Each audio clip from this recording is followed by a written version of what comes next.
think we're live. I think we did it. Did it. Yes. Saved it. Huzzah. All right. I like that we celebrate this every time. Like we're new to this. Like we haven't been doing this for a couple years now. It's still it's a work in progress. You know. Yeah. Always evolving. It doesn't help that they keep changing the UI. Yes. Yes. Stop changing my user interface. I like it the way it is. And anyway. Sometimes it's pretty. Sometimes it's like, why did you do that restream? Yeah. Please don't do that again. Please don't do that again. Yeah. That's really where I'm at right now with it. But anyhow, so we're live. Good morning, evening, afternoon, GitOpsians. Hello. We are back with attempt two on discussing templating and why it's the powerhouse of cloud native. 2 weeks ago, we began this topic, and then much to our delight, a couple of audience members had kind of unrelated questions. And so we just made a pivot and we addressed those questions and discussed that. So if you watch that other episode and you go, this has nothing to do with templating, you're right. I just didn't rename it because I had no idea what to call it. So we're back with take two. And I don't really remember where we left off with the templating discussion last time, to be honest, because I don't go back and rewatch the videos. Because looking at myself on the screen and listening to myself talk is a little bit painful, actually. It's a little. I find it irritating. I'm irritated with myself always. Yeah. Are you able to pick your voice out, like in pretty much any presentation? Like when you're listening, can you hear like, oh, that was me? Yeah, and I have a voice that carries. Yeah. So like I used to, in high school, a friend of mine used to say she always knew whether or not I was on campus first because she could hear my voice carry across the entire campus. You're a shouter. I don't feel like I'm that loud, but apparently I am. I'm loud. I can't hear, so I'm loud because I think I'm being quiet, but I'm actually just obnoxious. Yeah, I don't know. I assume my microphone just like regulates me so that the people on the other end of the computer don't have to deal with whatever's really happening over here. But yeah, so we generally had a loose agenda last time, which was we were going to just kind of talk about templating and programming languages and the kind of evolution from templating and programming languages to templating and tools, which is sort of like where we are today. It's not that templating doesn't exist in programming languages, obviously. It's still in C, C++. I don't remember which. One of those, which I've never actually done any significant work in, so don't look to me to be an expert. And Python has Jinja 2, right, as templating. And Ansible uses the same thing because Ansible is basically done in Python. All done in Python, I think? Yes, still all Python. Yep. Still all Python, yeah. And then... Helm is Go with the sprig. Yeah, Helm is Go with a sprig. And but like visually, the syntax looks pretty well the same between Helm and Jinja 2, which really confused me at first. Yes. And still sometimes I won't immediately know which one I'm reading. If you show me a file blind, me who has been using Jinja 2 since the Python 2.7 days will be like, Jinja? Yeah. What is that doing here? And then somebody like Johnny will be like, Helm? I'm like, oh, right. Wait. That makes way more sense. I love Helm when I don't have to do it myself. I like to use other people's Helm charts. That's really where I'm at with that. But yeah, I mean, templates are great. Somewhere is where I'm going with this. Yeah, I mean, like, no, I'm just thinking like there's all kinds of use cases for them, right? Like I think for our team, my team, the validated patterns, we use Helm charts almost. I'll say exclusively, and then we use when we do some of the imperative actions, we'll use a lot of Ansible, and like some of the stuff that we do with Ansible, like just internally, we use Ansible to build out HyperShift clusters. So we're going to move towards more API driven deployment, but like right now we're using the HCP command. So we'll spin some stuff up, and then what I do is I actually have it go and pull information from the HyperShift cluster, the hosted control plane cluster, as a real Red Hat product person would say, and like get like the kube admin password and grab the kube config and all that stuff, and then put it in the location, and then set up a file that says, hey, here's where all your cluster information, here's all the crap that you care about, like here's where it's at, and here's how you can access it and stuff like that. With Helm, it's more like, how do I create a chart that I can reuse across multiple applications, and then pass information, which I think is just that's awesome. And that's what I love about Jinja templating and stuff like that.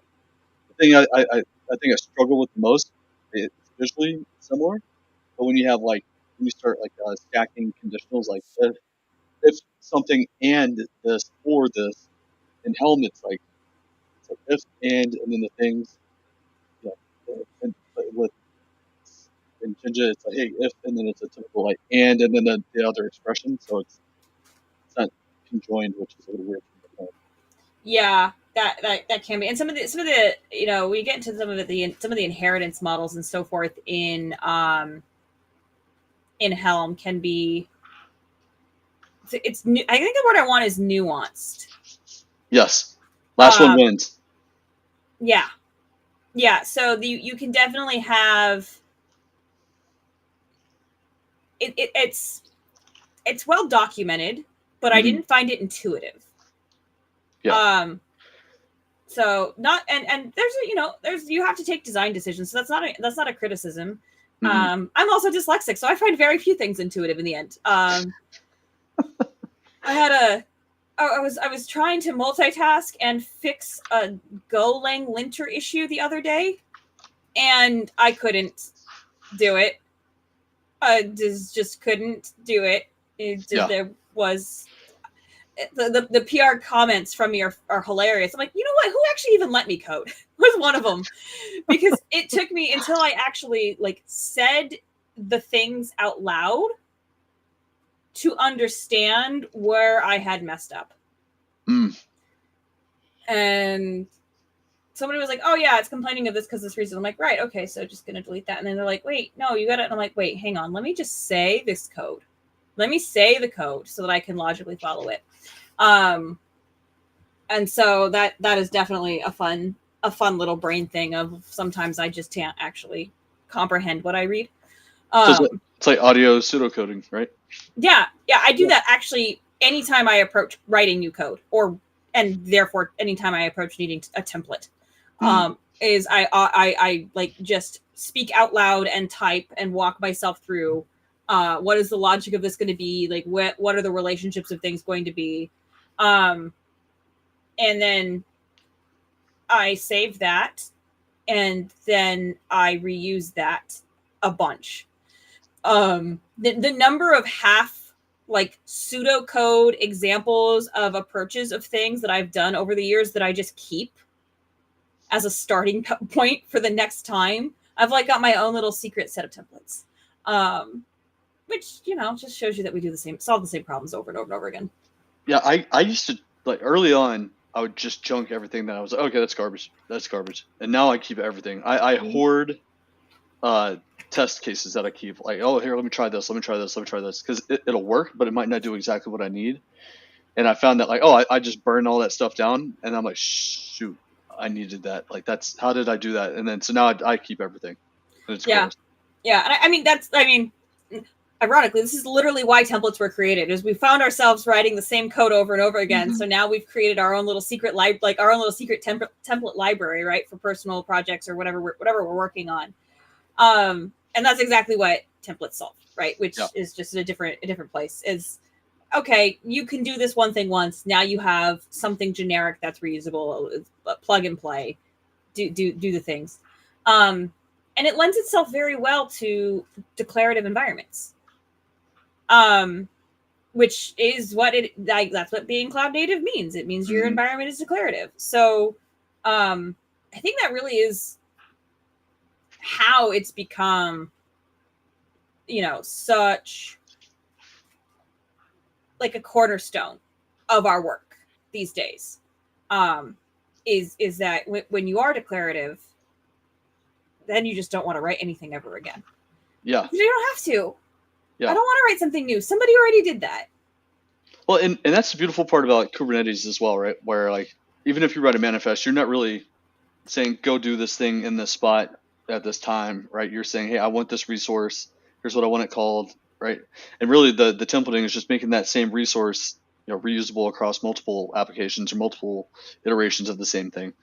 So yeah, it's really nice. And then I like where I started out with Ansible. So Ansible and Jinja, that's really like that templating and stuff like that, and creating Kickstart files and creating DHCPD configs and all that crap for Kickstart that you would need, and being able to take that and move it across environments. I was like, man, this is how it's supposed to be. Like it's really awesome, and Yeah. it's just gotten way better now. Like just smarter, it's easier. Yeah, Ansible and well, so I use Jinja.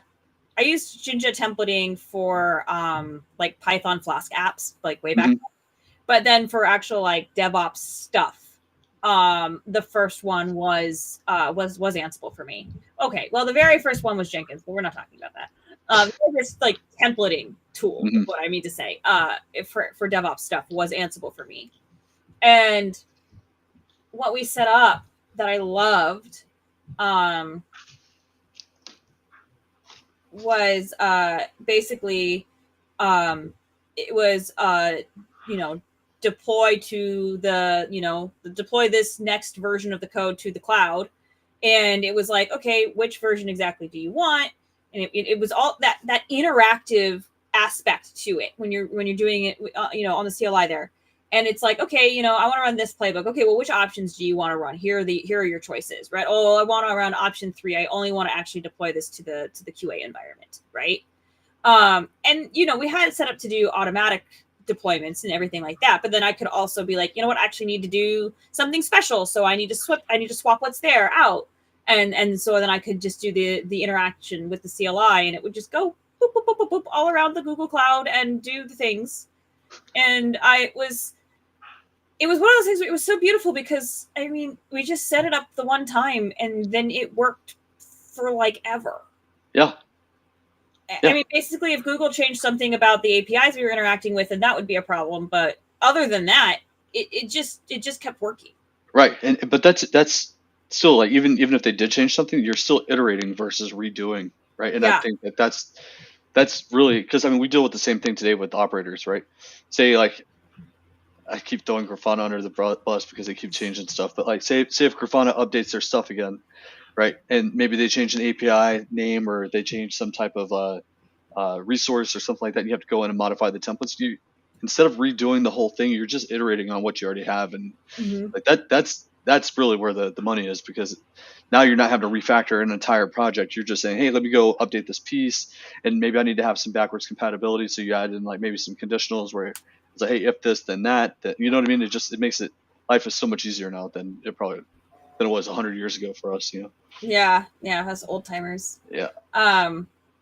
Yeah, no, absolutely. It's great.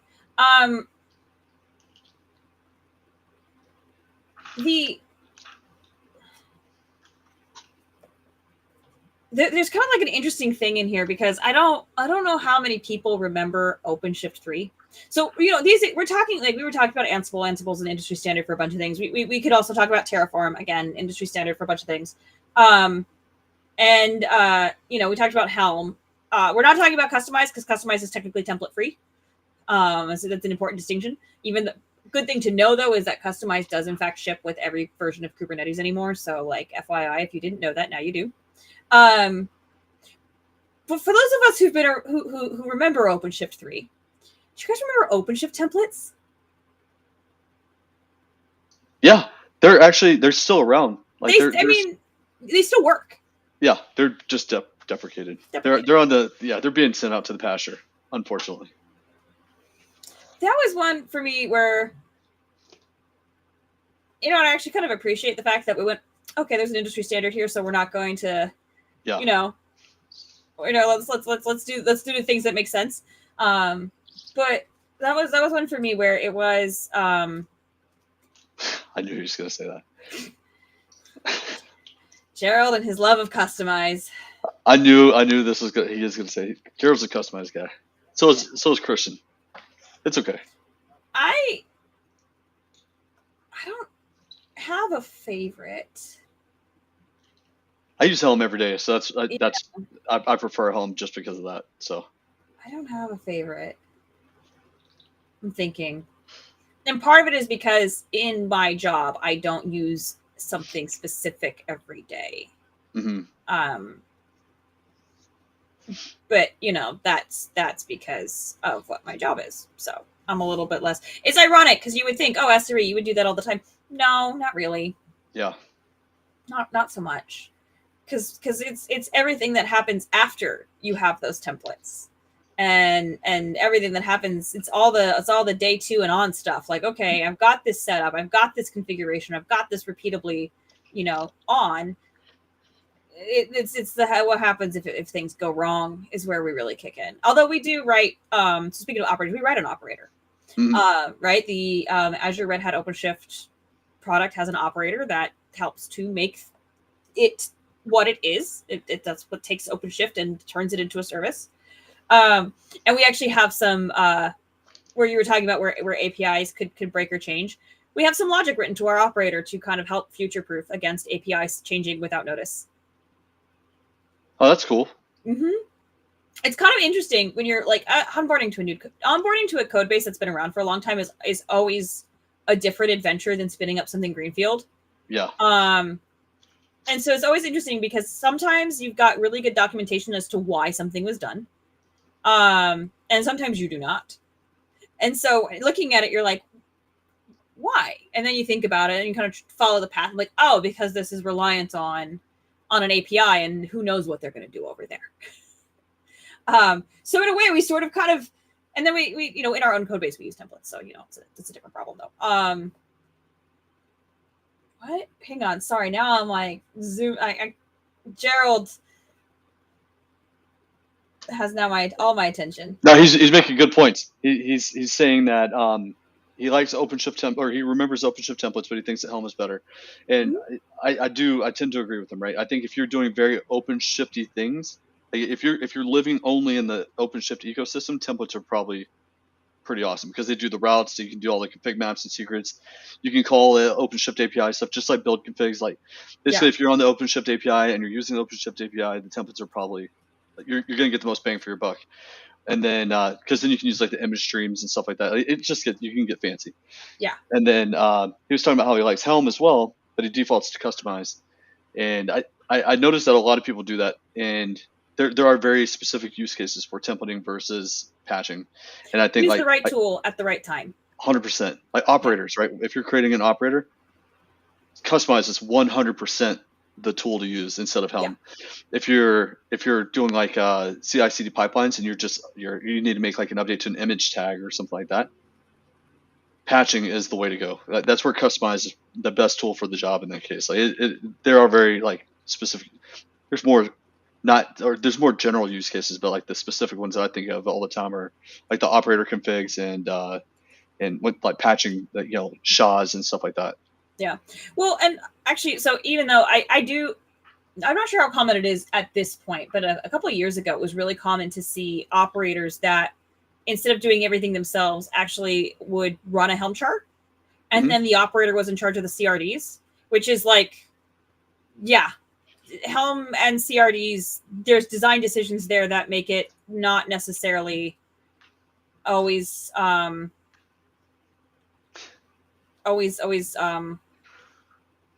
enjoyable because of 2025. No one should be using OpenShift templates. That is such a spicy take. You have no idea. I'll tell you later. But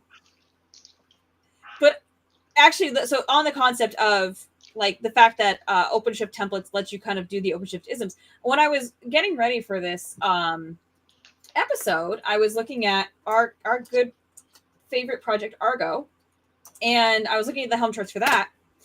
And this is fun. There is a specifically in the templates for the Argo CD server, and there might be other places where this is true too. There's a specific template for OpenShift routes.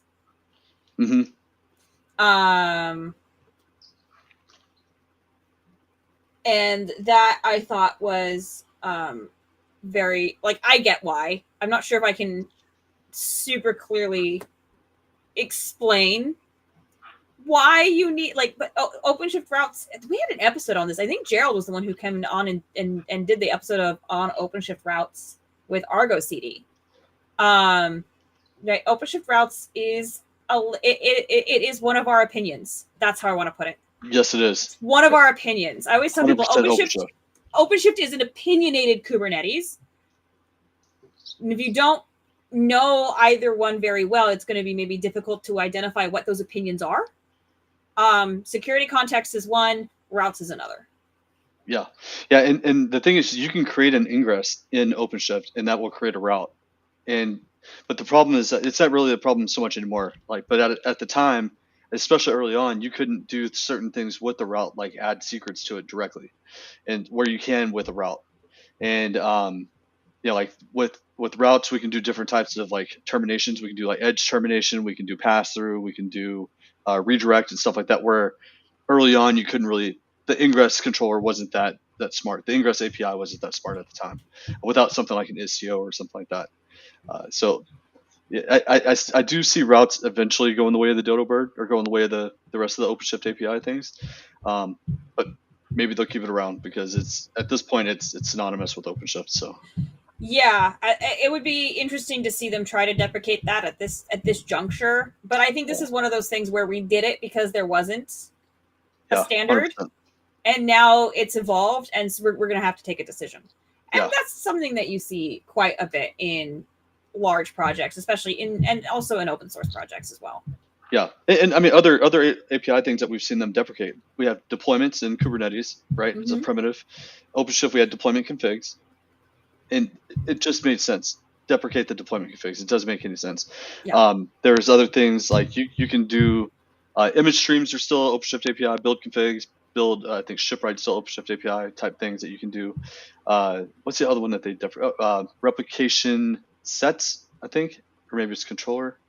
Anyways, we had one or the other, I can't remember, and we got rid of ours in favor of the primitive, which makes sense because it doesn't make any sense that we would deploy our own and stuff like that. Yeah. I think image streams are eventually going away, just because that's a very OpenShifty thing, right? So if you're trying to tag, or if you're trying to use an image stream tag in a deployment, it just doesn't work. So it's fun to see these things evolve. It's fun to be here for those evolutions. But yeah, I actually was gonna, let me pull this out to a new window, so that I can change the sizing without making my life miserable. Yeah, and Gerald, I maybe had this backwards, and that might have been, I might have inverted the ingress and the route. Like the route, you can put the secret in the project, but yeah, you can't put it directly on. You can add a secret, or you can add the certificate to the route itself. Yeah, that's what it was. Where like in ingress, you can actually create a secret and then reference the secret. Yeah. I like mentally had corrected that. Yeah. To ingress. I didn't even realize. Yes, now that I replay that, yes, that is what you said, but I took what you meant. But thank you for that clarification, both Gerald and Johnny, because that is a good clarification for the viewers who didn't just auto correct you in their head. Yeah, I invert that. I always. Yeah, I'm terrible. What did we say last time? We're just getting old is our problem? OLD. Yeah, we're suffering from it. That's it. OLD syndrome. But yeah, okay. So like, if we just bloop, window, is this gonna work? I actually have not shared on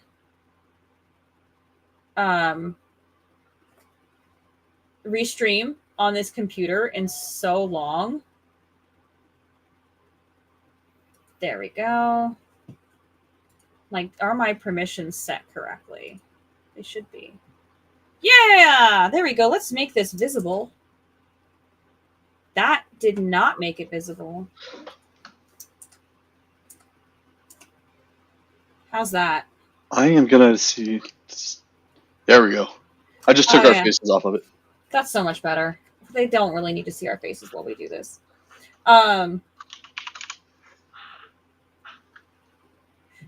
Marty doesn't want to hear that we're old. Marty, my back hurts. My back hurts old, okay? That's where we're at these days.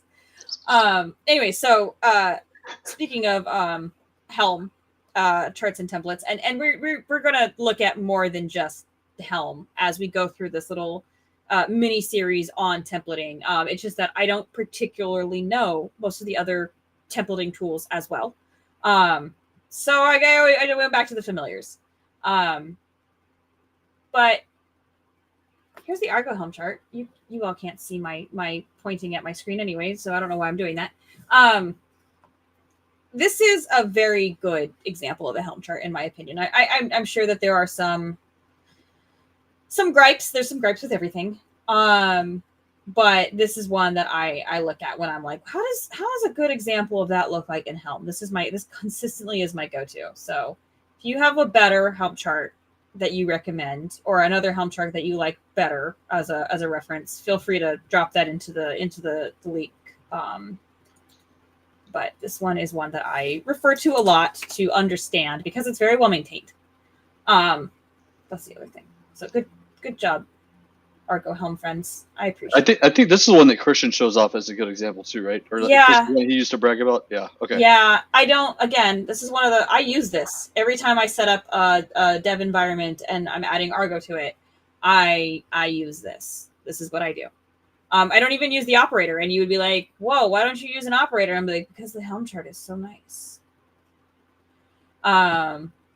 So Helm has a concept of charts, right? And then in your charts, you have like the chart definition, and then you have the templates, and it kind of like logically goes through all of these things and puts together the final like manifest that actually gets applied. And so it does this through like basically its back-end processes of understanding, but it's like kind of what the beauty of templates is, right? And there is logic in here, like what Johnny was saying. So if, right, and then these little, let me try and keep it into one logical block. Yep. There you go. So you've got some logic in here. And just kind of run through, and so where is actually, I'm trying to remember where it pulls some of that. There we go. Yep. Values. Yep. There's part of me that always looks for a like an env, and it's the part of me that's brain always goes to returns to defaults like an env or an any. I'm like, no, not what we're looking for today. Yeah. Anyway, but yeah, so you'll have some values here that you need to configure, and based on what's in here, right? CRDs. It's true. If you read the docs, they talk about how you can turn this to false and then manage the CRDs outside of the Helm chart, which like might be a really good option. Keep CRDs on chart uninstall, also potentially a good option if you're in kind of a situation where you want to keep Argo but not necessarily Helm, or not necessarily the version of the Helm chart you have.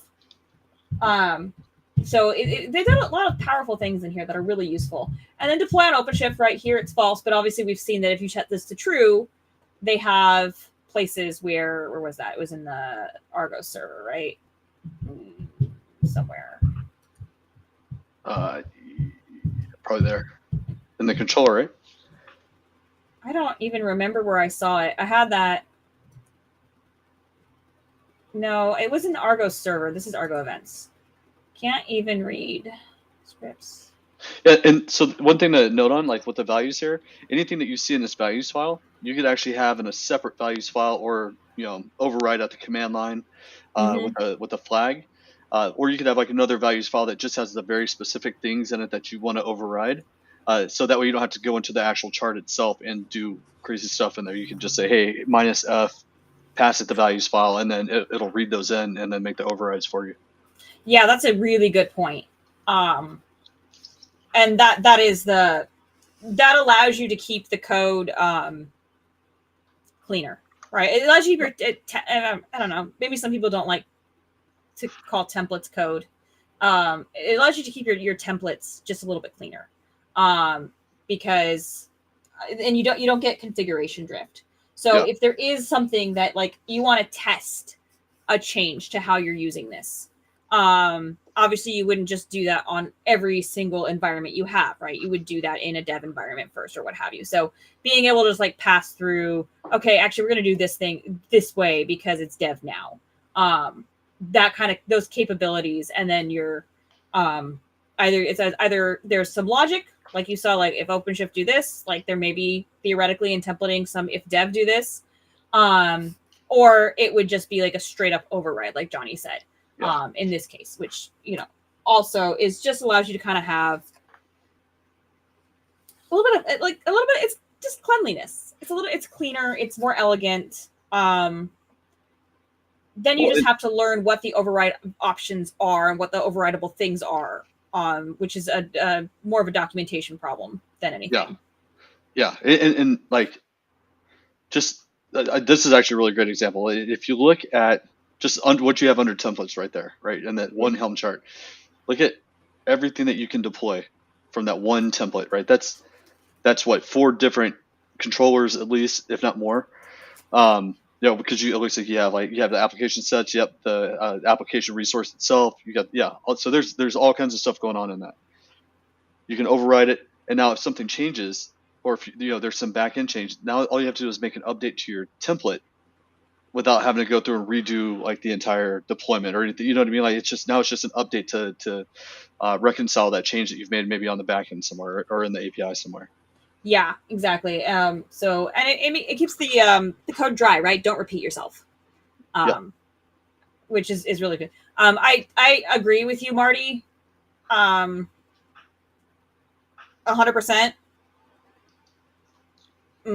Just, I would agree with you 100%. Anyway, not the point. Conditionals, functions, loops. Marty's on my team for all those that don't know. Marty and I we're peers, so we go back a long way. He's an awesome dude. Marty is very awesome. Marty's been on the stream a couple times, actually. Yep. It's been a minute, but he's been on the stream a couple times. He is a guest I love to have again and again.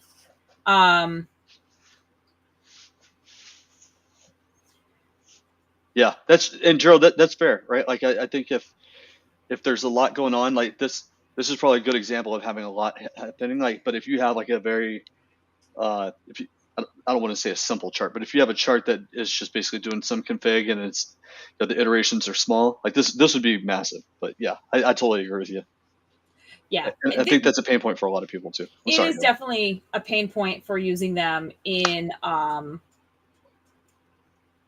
organizations, especially because we were talking about the inheritance model earlier, right? When you have something like this and you have an inheritance model, right, you've got a concept of parents and children, and the way that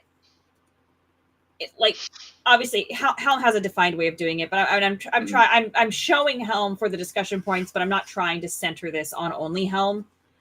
Is really the fine line I'm trying to walk here, and maybe not doing the best. But the inheritance model matters. So the logical construction of your templating and inheritance, like we said earlier, like with Helm, it's like the last one wins, right? Yep.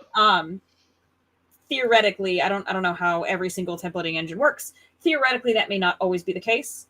So if the inheritance or the way the overrides are implemented is not necessarily intuitive to you, and that doesn't mean that it was developed wrong, but it does mean that it can be difficult for, or even just the structure within Helm. Like if you are using Helm, even how you structure your stuff within Helm, if it's not necessarily intuitive to folks, it can be difficult for them to kind of pick up and run with it. So this is a beast of a Helm project, by the way. There are much simpler ones, but I do love this one because it is very well maintained. And although it is a lot to kind of navigate around and understand and review, it is a good example of one that has never not worked for me. Can you go into one of the chart directories that has a .tpl? Because I think this is where it probably gets a little bit more complicated.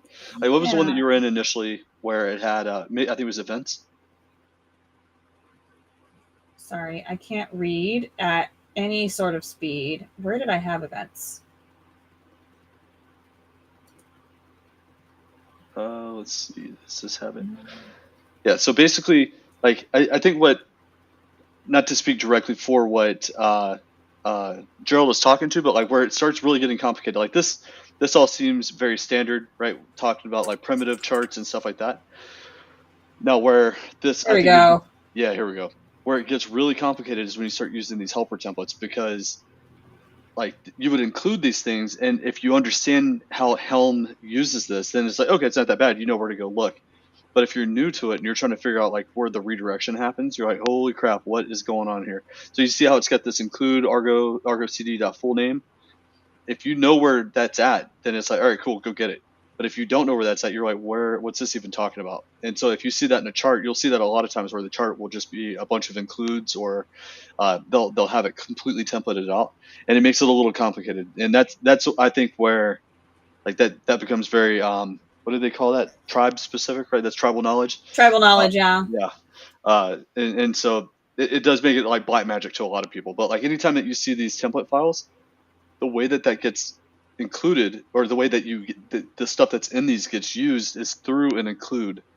And so whenever you see an include, just look for the where it says like include argo-cd.dex, right? That means you go look in the you go find that include statement, and then you'll be able to get the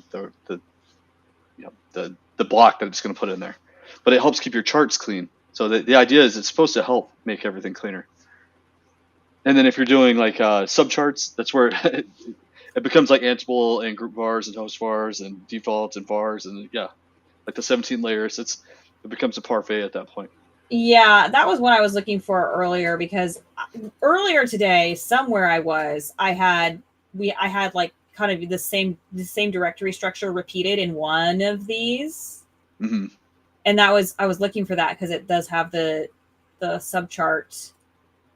But you know what? It could have been a different repo I was looking at, because I pulled up a few. If you go to the top, you should have like a charts directory. Yeah, that's where we are. So hang on, let's just scroll this. Right, so we're in bloop. So right, we've got charts. Charts opens. There we go. Charts and then templates. Oh, okay, got it. Again, I might have been looking at a different directory where it had it like really nested.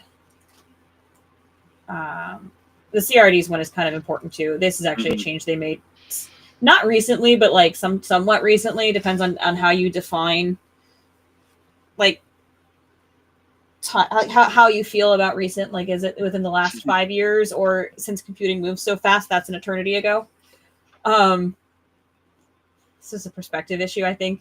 Not even an issue. It's just a perspective difference. But yeah, so I can't find what I was looking for in the directory structure. And again, I may have been looking. I looked at a few different ones earlier today, so I may be remembering something different that I looked at earlier during my like 30 minutes. Oh shoot! I'd better prep for this prep time.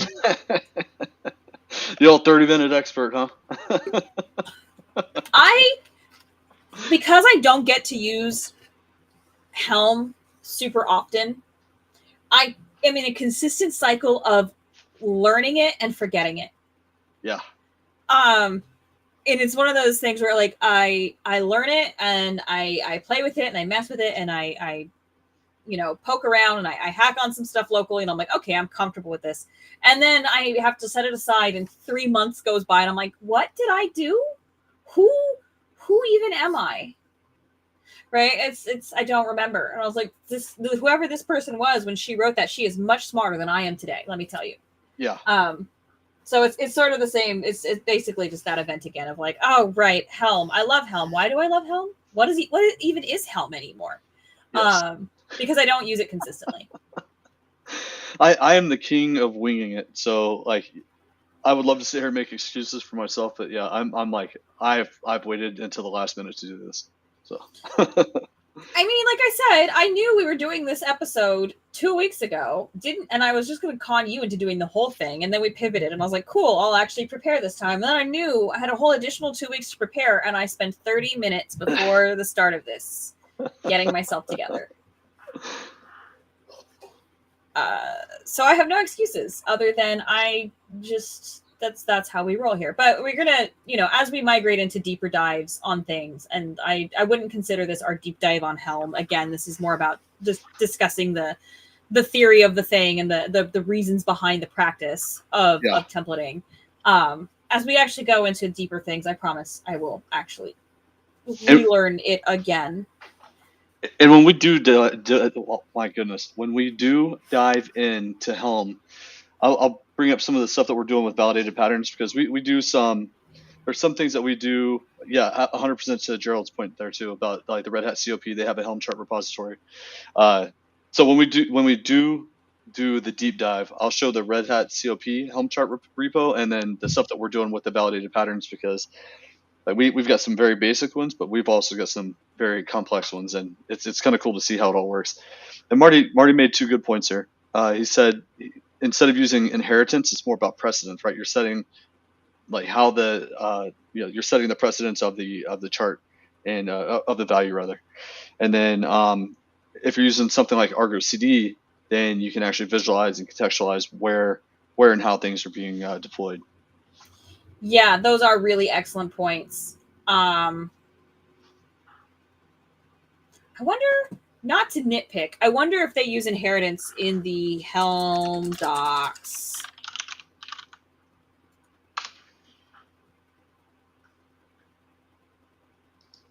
The functions of pipelines.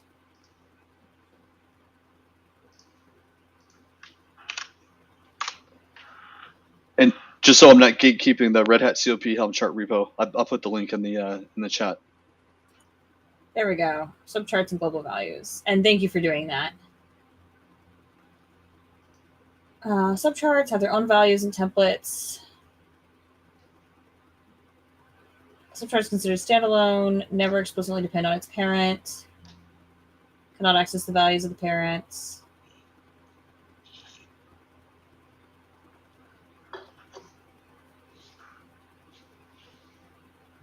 Yep, and then you just add the values that you want for it. And then you can override. Yeah.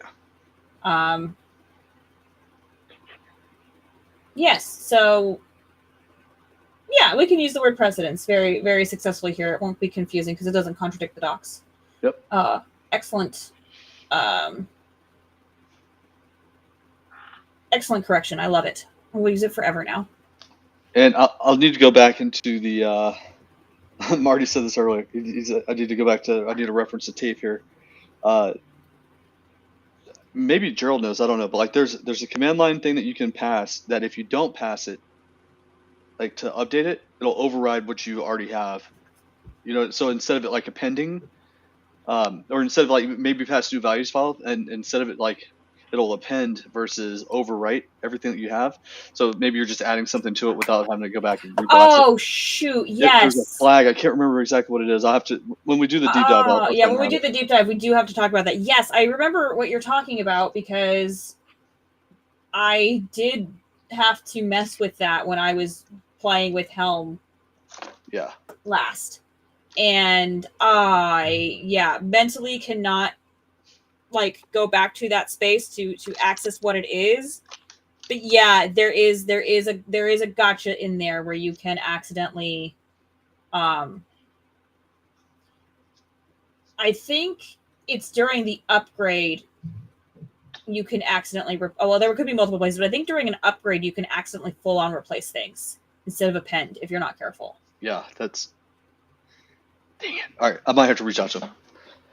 Oh man, this is making me crazy. I remember something about it. Also, really, really nice thing. -- dry run. Mm-hmm. So good. The other thing that you could do, maybe without a Helm install, is if you have the chart locally, you can do like a Helm template and then a period, as long as you're in like the root of the chart directory, and it'll let you know if you have syntax errors. You know, if your values are all jacked up, like maybe you're calling something that you're not defining. It'll let you know, like, hey, it's broke, which is kind of nice because then you can tweak you can do something like another thing I stole from Marty. You can use like YQ to patch like a value. So maybe you're setting something from true to false just really quick just to see does your conditional work. Mm-hmm. And then do like a Helm template period. And then that way you know like, hey, if I render this, if I'm rendering it right here, then at least from a configuration standpoint or like a spec point of view, it's fine.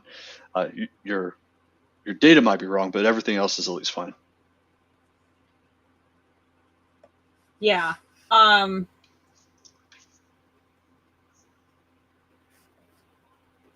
Yeah, good notes for the deep dive when we get there. Maybe Helm will be the first thing we deep dive since we talked about it so much this time. I think we talked about it so much this time because of familiarity. Yeah. I love the notes.txt file. I used to, in my make files, I would echo a bunch of stuff, like throughout the process.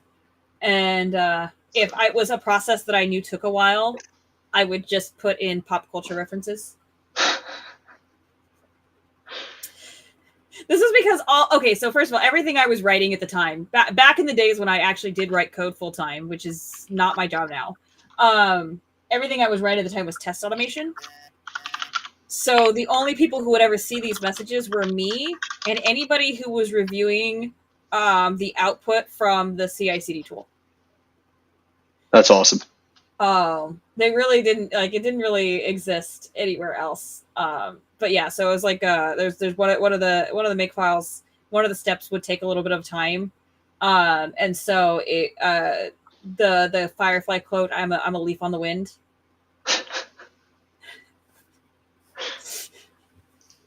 Just kind of put that in there.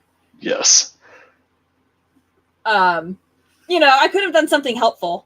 Or this takes a while, expect, some like such and such or whatever. But no, that's not what I did. No. Well, and like then CalSay came along and it's like, well, it's just more fun to do stupid stuff and have fun with it than to be all serious. I can't be serious all the time. It's such a drag. I'm going to stop sharing and we can turn back on our cameras as we wind down this episode. So, yeah, I always hate to say watch how I soar because that is the precursor to well, I won't say it if you haven't seen it. But anyway, still one of my favorite quotes. Especially because anyway, the first time he said it, they're like, "What does that mean?" So good. Anyway. But yeah, so those notes files, which basically kind of do the same thing. I think that's a really useful thing to add into your Helm chart. It's nice because you can give direction on how to use it, right? Without having to have. I mean, READMEs are also great, right? Anytime you document your crap, you're doing the right thing, even if it's piss poor or it's like half. Try not to cuss. You put minimal effort into half-baked. Yes, thank you. It's a half-baked effort. At least you did something. Something's better than nothing because when you're trying to go back and figure out why is this here, and then you have to go and dig through charts and charts and charts, it's stupid. Oh God. Okay, so not charts, but there's something I found at work recently wasn't well documented. And so in order to have something, I put out a very slapdash first pass at the documentation. And that lived as the source of truth for a few months. And then you know what my favorite thing is? When you hire somebody new and they are brand new and they have no idea about anything, right? Updating that, I had a card on our backlog for updating that documentation, and I marked it good first issue so that it would go to somebody new. And sitting down with that person and kind of being like, yeah, this is probably what the documentation should roughly look like versus what we have today. And it's just like, wait, how many of these are there? It's like, yeah, like a dozen or so. This is fine. And it's one of those things where it's somebody who's brand new and has a brand new perspective and no context. I love asking them to write documentation because they're going to write such better documentation than I will. Who has all the context and all of because you forget what pieces are the tribal knowledge. Yeah, and there's people that are really good. Marty's here, so he's getting a lot of the direct compliments, right? But Marty's really good at documenting, because he has a way of articulating, right? And he can be like verbose, but he can also be succinct, right? And you're like, oh, okay, that's exactly what you need to know. Michele on our team is also very good at documenting, and he's good at putting in like his code comments are also like, hey, this is very succinct and to the point, and you're like, okay, this is awesome, and it helps you kind of like wrap your head around what's going on. You were saying something about like going through with the new person and stuff like that. Like when you onboard somebody, like we're onboarding somebody right now. And the one thing I keep kind of like remessaging to him is like, hey, keep your new guy glasses on, right? Keep the new guy lenses on. Keep track of everything that sucks or everything that you have a bunch of questions about, because that means that's you're basically like our test case right now, right? Like we're all conditioned to read documentation a certain way, to see problems a certain way. That you're exactly the same, right? Where you see something, you see a log, and you automatically start processing like, okay, it's going to be this, or this. But somebody that's brand new to this, they're probably like, I don't even know where to start. Yeah. So is that when you're onboarding somebody new, do you do something very similar, or like what's your approach to that? Yeah, exactly that. And that was when I was onboarded. It was exactly what I was told. Okay. Is keep the new person eyes as long as you can. If something sucks, tell us. Like there are places where we've become complacent and we don't realize that it doesn't have to be that way anymore. That definitely is, as it's very, very true. If templates exist at your company and you're onboarding, going through the templates is a great place to start. Yes. Going through the templates is a great place to start. I always tell people to go through the tests too. Yeah. All right. Run through the tests. Look at our tests. Execute our tests. What happens? Like, does it make sense? Are we testing the right things? That's my first stop. Anytime I hit a new code base, it's like, how do I test this? What are the tests? Are there tests? There are tests, just for the record.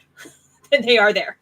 But are they the right tests? Not, the tests don't always get updated. There can be configuration drift between what you're testing and what the functionality is. And it may still quote unquote work depending on how the test was done. So that's definitely a thing. But yeah, so I would kind of say the same thing. Like if you're looking at an existing set of templates and you're trying to figure out how does this work? What do I do? Keep those new guy goggles on so that you can not just how does this work? What do I do? But like also how could this be better? Because I think that's a little bit of a double-edged sword, is that concept of, okay, well, I just write this once. But that does mean that we not necessarily going back and reevaluating what was done. And there does need to be a little bit of that. Yeah. And like for me, I know that like I'm just the way, like even where I start, it's completely different than somebody that's completely new to this, right? Like just the way before I'm even like, I'm in the middle of something before it's ever even, you're cracking the book on this side, you know what I mean? And it's just because I'm conditioned to know like, okay, I need to probably start here and then I'll work my way backwards, or based off of whatever result I found there, then I'll move. That dictates the direction I move, I guess is what I'm trying to say. So. Yeah, I think people approach things very different in different ways. My kind of default mode is, okay, but what if I break it? Can I break it? What happens if I break it though? Yeah. Why does that happen? Yeah, and why? Why does that happen when I break it? It's probably the quality engineer in me. It's just like so conditioned to just breaking anything that gets handed over that now, even if I'm supposed to build it, I still try to break it first. It's really fun. I really recommend it as a way to get started on anything. Is like, how do I test this? How do I break it? Yeah. People don't write negative test cases, so it's going to be really entertaining to see what happens when you break it, because probably the person who wrote it may not even know. But be nice to your work friends. Don't always break things. Yeah. Well, and it goes back to like, if you're not messing up, you're not trying, right? And that's where it's like it really comes in. Like, it's not gonna be perfect every time. What happens if you fat finger something? What happens if we put the wrong value in here? What happens if we remove all the subscriptions and CRDs from a cluster? Like, who knows? Who knows? Who knows, right? What happens?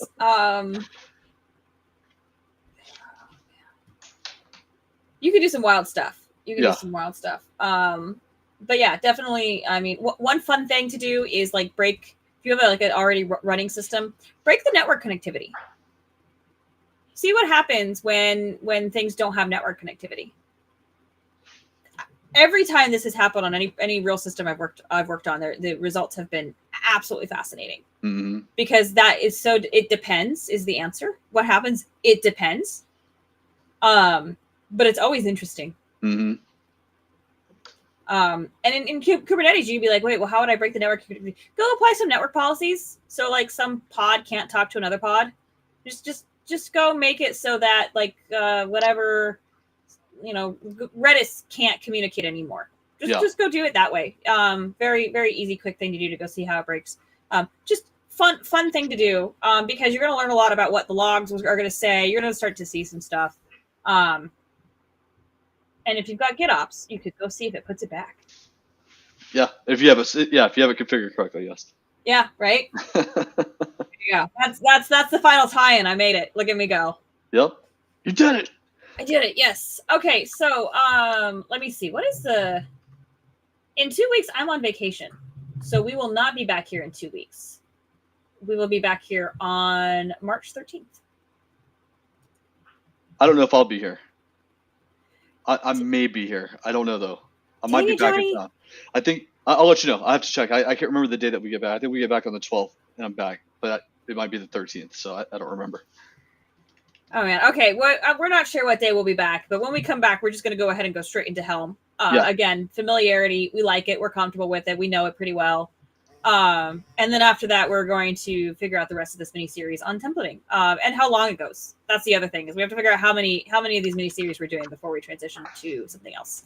And I think we're going to go a little bit beyond some of the technologies. We had a couple of soft inquiries about like people coming on and wanting to talk about like more heavy into their use cases of templating versus just like a high level overview. So we may get some guest speakers on it as well. So if you don't follow us on LinkedIn is where I post the updates on these things. It's the only form of public social media I use.